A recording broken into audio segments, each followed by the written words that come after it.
So it's absolutely no secret that fans have been very vocal about Tears of the Kingdom. It feels like half of the players actually love this game to death and claim it's still the best game in the entire franchise, and the other half feels like it's an extremely missed potential. And if you guys know anything about me, you'll know from the very beginning, from the very first trailer, I was worried about this game. And as you've seen my probably 2-hour-long review, or if you haven't because it's 2 hours, but anyways, I just kind of talked about how overall I felt like using the same map and not adding enough new to the game, it just felt like Breath of the Wild again, which I get it, it's a sequel, but overall, I was not very impressed about this game. But I had a lot of complaints, including the depths not really having anything interesting to do down there, with it being a second map and all, and obviously the Sky Islands as well, or what we're calling this video, the Skylands. But fans have got hit in the face pretty hard from Nintendo, because Nintendo released a little image for us, and it kind of hurt a lot of our hearts, mine included. So there is a new The Legend of Zelda Tears of the Kingdom Masterworks art book that kind of shows you some concept art of how the game production went and adds some lore to the game, which is really exciting. Unfortunately, as of right now, it's only in Japan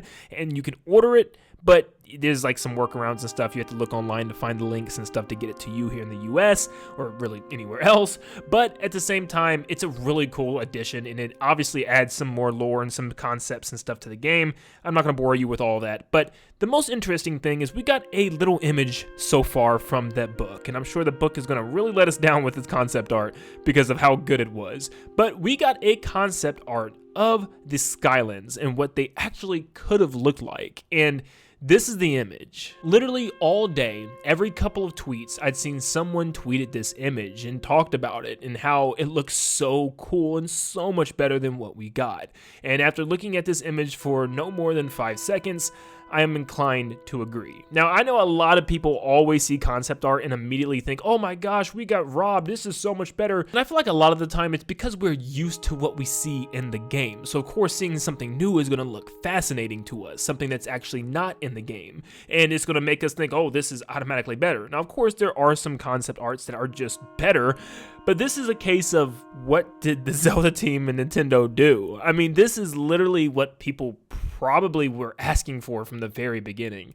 So the Skylands, I thought, were supposed to be more world to traverse, and it looks like they took more of their focus and emphasis on the depths, which we seen how that went. It's just kind of a giant empty tomb down there, but up in the sky, I was really let down by the Skylands in the actual game. They were just all the same golden color, and every single one was just there to home a shrine stone or to have some type of mission of you diving down through the clouds or a treasure chest for a spirit orb. I mean, seriously, some of the greatest moments up there is fighting the King Gleeok, but after you do it 3 or 4 times, it gets kind of old, and having to traverse through the skies on one of your pre-built machines for over 10 to 15 minutes just to reach one of these islands does get kind of exhausting. And overall, just the design and the purpose that these served were really not that important. They didn't do a lot for the story, and they didn't add a lot of things for the gameplay either. It was just kind of small, out-of-your-way things that you can do when you were bored, and that was about it. So obviously a lot of people have been complaining online, saying that this could have actually greatly improved the Skylands and actually made them a lot more memorable.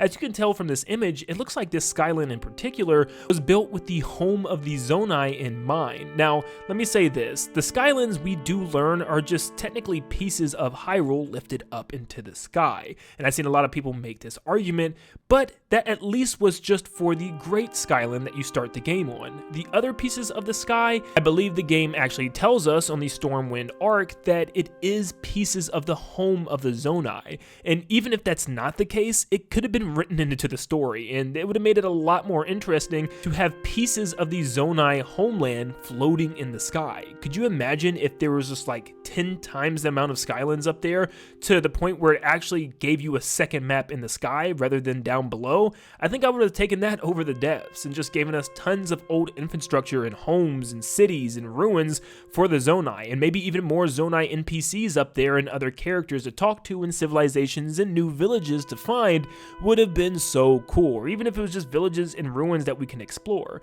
As you can see, deep into the side of the island in the bottom seems to be the homes and the infrastructure of the Zonai, very similar to what we see in the depths, but this time floating in the sky and connected to the bottom of these Skylands. That would have been so cool to be able to go inside of the islands as well and into like the cave networks and the buildings that actually run through tunnels inside of the structures would have been amazing. And not to mention the tops of these look like there's tons of things to explore as well, like actual ruins of buildings and civilizations, where the Skylands in the game are just literally floating pieces of rock with nothing on top of them. Maybe every now and then a cave or two to enter in order to get a chest. This image kind of gives like a Stonehenge vibe. Something else that I'll say is I love the giant hole in the middle of this island, and you could just drop down in between everything. Would be so freaking cool. I love that design. Not to mention, I get that the gold island design is supposed to represent a different era, a different type of island,